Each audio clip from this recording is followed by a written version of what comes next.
हम सब के बचपन में कोई ना कोई खिलौना ऐसा जरूर होता है जो बस खिलौना नहीं, हमारी पूरी दुनिया बन जाता है। हमारा सबसे अच्छा दोस्त।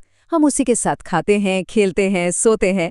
पर क्या हो अगर वही सबसे प्यारा खिलौना हमारी यादों के साथ साथ कुछ और भी संजो कर रख ले? कुछ ऐसा जो बहुत डरावना हो। तो चलिए चलते हैं 1918 के जापान में। ये एक सच्ची कहानी है। एक ऐसी गुड़िया की कहानी जो आज भी मौजूद है और जिसकी कहानी सुनने के बाद शायद गुड़ियों को देखने का नजरिया हमेशा के लिए बदल जाए। ये कहानी है ओकीकू की शापित गुड़िया की। ये कहानी शुरू होती है सुजुकी परिवार से। एक ऐसा परिवार जहां एक भाई और बहन के बीच इतना गहरा प्यार था जो किसी भी मुश्किल का सामना कर सकता था। देखने में तो ये एक आम सा परिवार था, लेकिन उनका ये प्यार बिल्कुल भी आम नहीं था। सुजुकी परिवार की आर्थिक हालत कुछ ठीक नहीं थी। पिता मजदूरी करते और माँ सिलाई का काम करके जैसे तैसे घर चला रही थी। उनकी छोटी सी बेटी थी किकुको, जो जल्द ही 4 साल की होने वाली थी। और उस बच्ची की बस एक ही छोटी सी ख्वाहिश थी, अपने जन्मदिन पर एक सुंदर सी गुड़िया, एक ऐसी गुड़िया जो उसकी सबसे अच्छी दोस्त बन सके। लेकिन घर के हालात ऐसे थे कि माता पिता को भारी मन से उसे मना करना पड़ा। पर उसका 17 साल का भाई इकिची अपनी बहन को उदास कैसे देख सकता था। उसने पूरे 1 महीने तक छोटे मोटे काम करके एक एक पैसा जमा किया और फिर बाजार में उसकी नज़र एक बहुत ही खास गुड़िया पर पड़ी। उसने एक पारंपरिक लाल किमोनो पहना हुआ था। उसके काले घने बाल गर्दन तक आते थे और उसकी आंखें बहुत गहरी थीं। इतनी गहरी कि मानो वो सिर्फ देख नहीं रही बल्कि आत्मा के अंदर तक झांक रही हो। जब किकुको ने अपने जन्मदिन पर यह तोहफा देखा तो उसकी खुशी का कोई ठिकाना ही नहीं रहा। उसने प्यार से उस गुड़िया का नाम ओकीकू रखा। अब बस ओकीकू ही उसकी दुनिया थी। वो उसे अपने साथ सुलाती, उसके बाल बनाती और एक पल के लिए भी उसे खुद से दूर नहीं करती थी। लेकिन ये खुशी ज्यादा दिन तक नहीं टिक सकी। कहानी का ये हिस्सा बहुत तेजी से एक दिल छू लेने वाली कहानी से एक भयानक त्रासदी में बदल जाता है। किकुको सिर्फ 4 साल की थी जब यह हादसा हुआ। सोचिए, बस 4 साल। वो मासूम उम्र जब दुनिया सिर्फ खिलौनों और कहानियों से भरी होती है और आने वाले किसी भी खतरे का कोई अंदाजा तक नहीं होता। एक दिन बाहर खेलते हुए किकुको को एक मच्छर ने काट लिया। देखते ही देखते उसे भयानक मलेरिया हो गया। अपनी आखिरी सांस तक उस नन्ही सी जान ने अपनी प्यारी ओकीको गुड़िया को कसकर अपने सीने से लगाए रखा और फिर उसने दम तोड़ दिया। टूटे हुए परिवार ने अपनी बेटी की याद में उस गुड़िया को घर के एक शेल्फ पर सजा दिया। पर उन्हें क्या पता था कि कहानी का असली खौफ तो अब शुरू होने वाला था। जल्द ही घर में अजीबोगरीब घटनाएं होने लगी। रात के सन्नाटे में किकुको की तरह हंसने और फुसफुसाने की हल्की आवाजें सुनाई देती।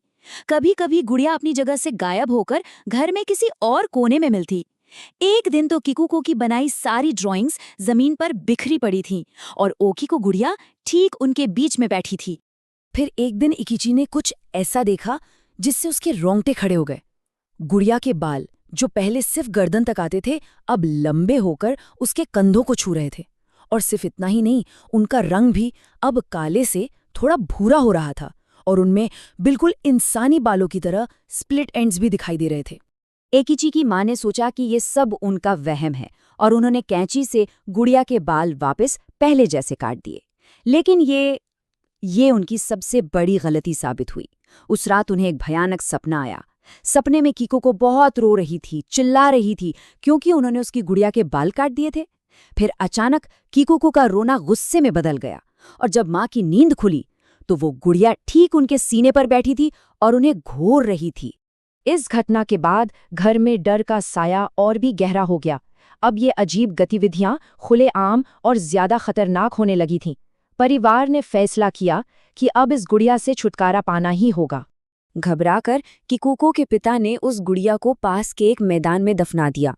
लेकिन उसी रात दरवाजे पर जोर जोर से पीटने की आवाज आने लगी, इतनी जोर से कि पूरा घर हिलने लगा। जब पिता ने हिम्मत करके दरवाजा खोला तो उनके होश उड़ गए। ओकीको गुड़िया ठीक सामने खड़ी थी और इससे पहले कि वो कुछ समझ पाते, गुड़िया के बाल बिजली की तेजी से बढ़े और उनकी गर्दन से लिपटकर उनका गला घोटने लगे। सबने मिलकर उन्हें छुड़ाने की बहुत कोशिश की, लेकिन सब बेकार। जब लगा कि पिता की सांसें अब थमने वाली हैं, तभी एकीची अपनी पूरी ताकत से चिल्लाया, किकुको! और ये नाम सुनते ही अचानक गुड़िया बेजान होकर जमीन पर गिर पड़ी और उसके बालों की पकड़ ढीली हो गई।